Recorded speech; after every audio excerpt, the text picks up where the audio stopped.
Okay, so this is a teardown of the Lenovo ThinkCentre m910q small form factor desktop mini PC with a Core i5 600 series processor and 8 gigs of RAM, along with a couple hundred gigs of memory, spaced between two different drives, one of which is NVMe, the other is SATA. I'll show you in the teardown. In terms of I/O, you have two USB ports in the front and two audio ports. One is for headphones and one is for mic.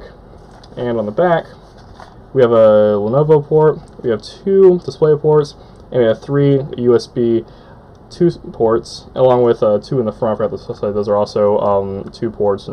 There's no 3 ports on this machine, unfortunately, but you also get a 1 gig network, networking port. So it's not bad. It's a fairly older machine. You're not really using this for a lot of gaming, but for stuff like running a server, maybe even a small NAS. Can't really have redundancy with it though, not enough drive space. But for running like a small server applications, or heck, just a email and web sort of computer, it's perfectly fine. Shouldn't have any issues.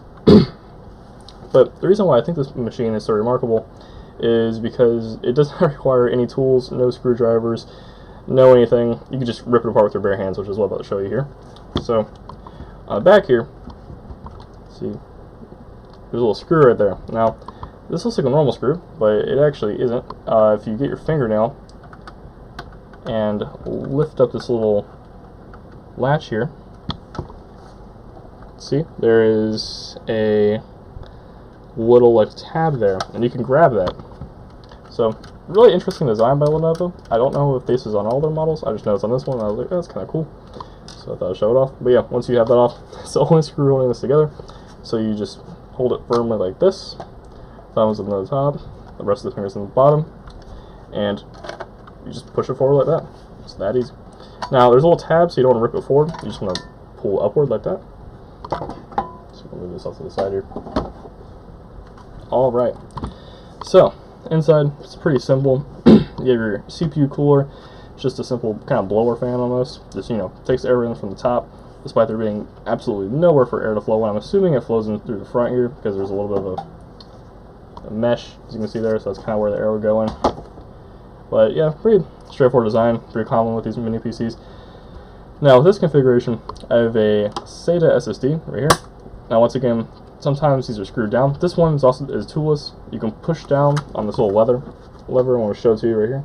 Just push it and pull, and just like that, there's a little ribbon cables attached, so make sure when you pull it out, you don't rip it out by accident. But for now, I'm not going to work with the ribbon cable. Just going to unplug the SATA. There you go. So yeah, pretty basic design. You have your little SATA there, and underneath the SATA cable, you have a Wi-Fi card. This is PCIe. You can change this with any sort of one you want. This is definitely an older one, so it's not, Anyway, I'm using this as a server, so there's really no need to worry about Wi-Fi, but you do have it if you need it. So yeah, it's pretty nice. What else? You can also put a GPU in here.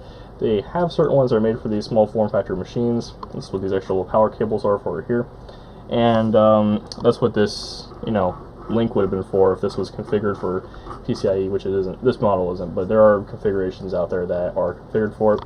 So if you're interested, you can probably find one like that. Although I haven't seen too many GPUs that are capable of running really any sort of games, but for video transcoding or stuff like that, could be pretty useful. Maybe for running some small CAD stuff, maybe, if you're into that, you could probably run that on the GPU as well. Now, looking at this, you're probably thinking, well, where's the memory, and where's where's the memory at? There's no RAM. This could be, this isn't the boot drive. This is just the extra drive I'm using. So, where is it at? Anyway, you flip it over, and what's interesting, on of these Lenovo machines I've seen, is this is where the memory is. Look at this. It's in a little under compartment sort of thing. It's pretty neat. So this current machine is configured with 8 gigs of RAM, along with another 100 as a boot drive there. Once again, really low capacity drives I've configured with, that I've configured this with. I paid $10 for this 100 gigabyte drive on eBay. Probably should switch it out, but for now, it's kind of what serves my purposes. And so this is 200 gigs. So 300 gigs in total. You can fit this out with, with anything you want, really. This is just my configuration. You can put a lot more storage in here, but I'm cheap. But yeah, so anyway, this is the memory, 8 gigs. You can have 2. I do plan to maybe put another memory in there and have 16 gigs. It'd be kind of nice. But RAM, very straightforward. Just pop it up like that, and then pull it out. There you go. You have your RAM. Now this is just basic laptop style RAM. It's DDR3, so not too fast, but once again for server applications, really useful. So yeah, it's not bad. And here's your NVMe drive. If I can just pull it out. Once again, completely toolless. There's no screws. It has this weird little blue tab, kind of reminds you of what you would see on the Dell machine. Let me just switch to the camera real quick so you can see it.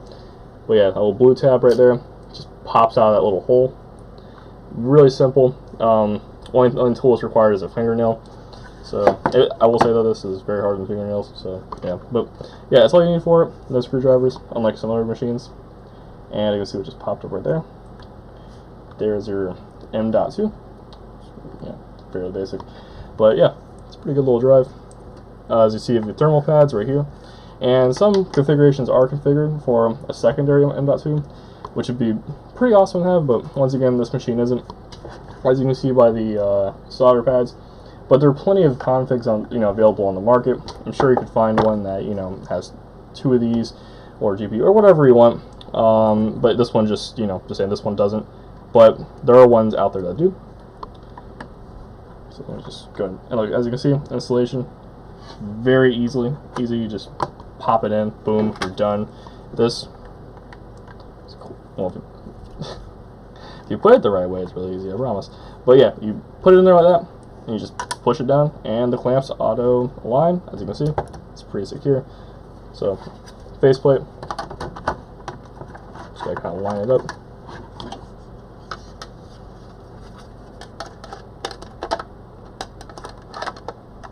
The only tricky part is getting it into the grooves.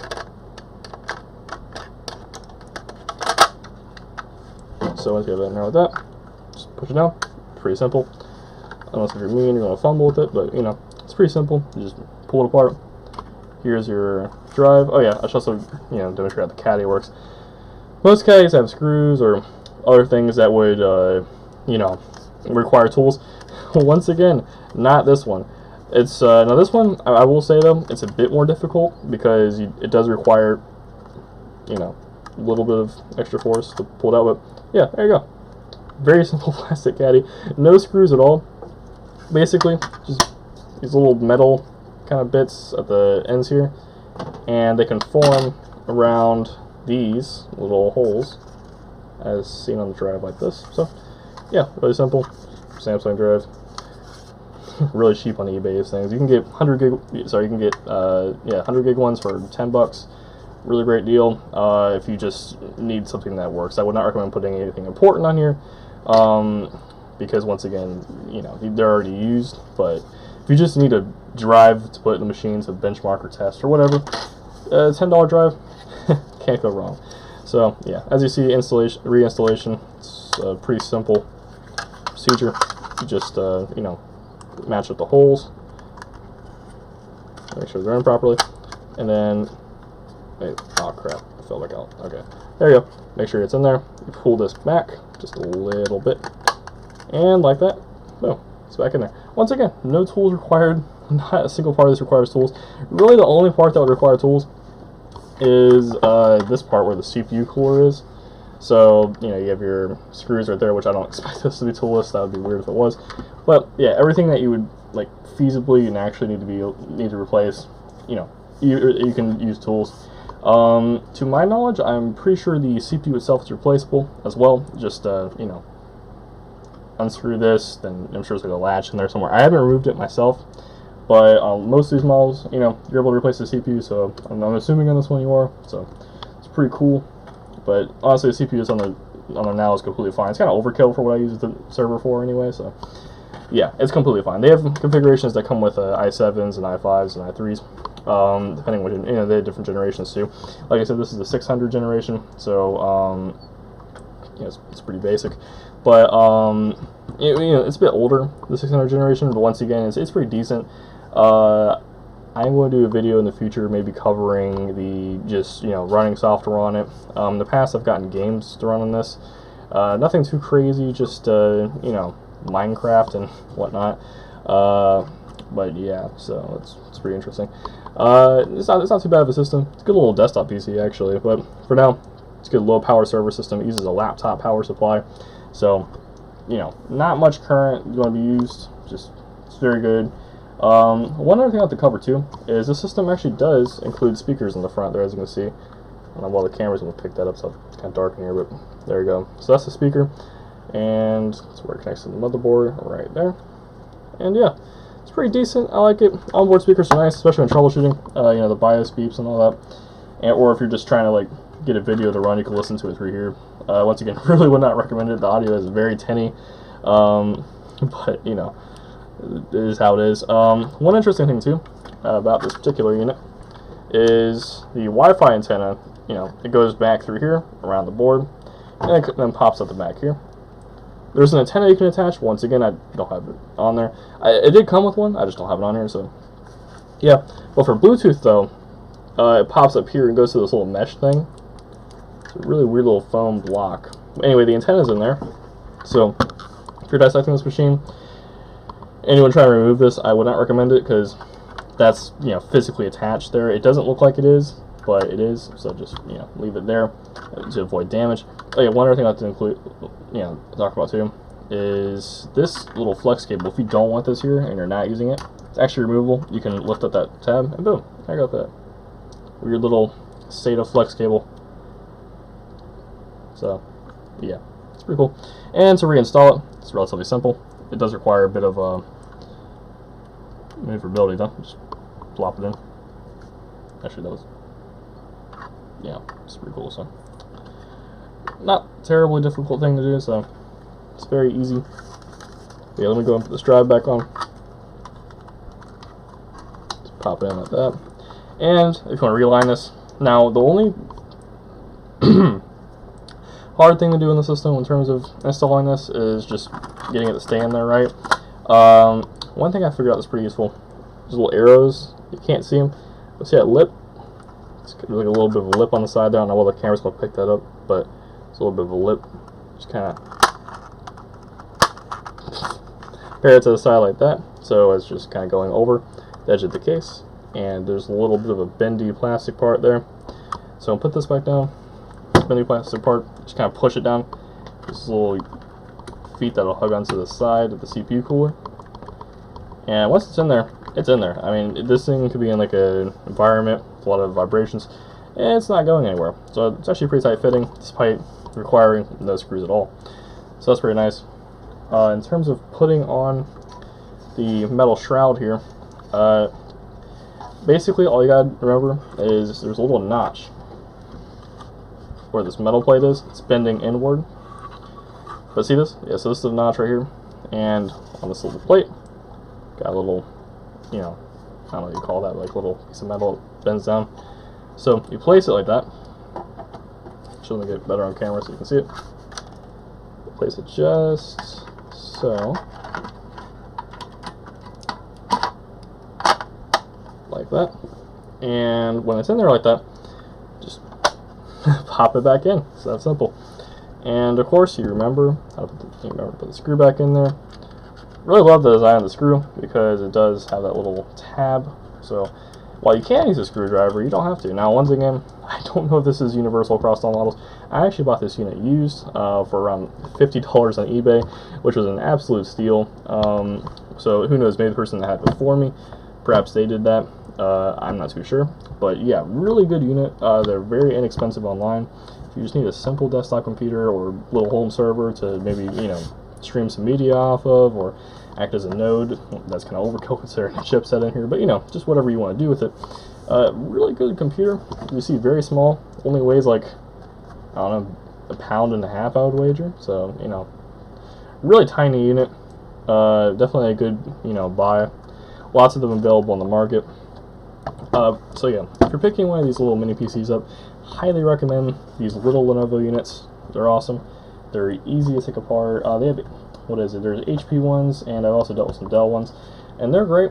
But the only issue is they're not as toolless as these things. Like, this is crazy. I can just sit down, open it up, and like there's just no issue at all in terms of just getting to the components. So yeah, that's just kind of why I like these. So yeah, once again, if you're in the market, pick up a Lenovo. You won't regret it. Really easy to configure. The BIOS is really simple too. There's really no crapware or anything like that. It just works. I mean, all the settings you need to access within reason. Auto boot. So one thing I love, you just plug the power supply and it just turns on automatically. Useful if I don't want to, you know, press the button or whatever. Lazy. So yeah, good BIOS, good system.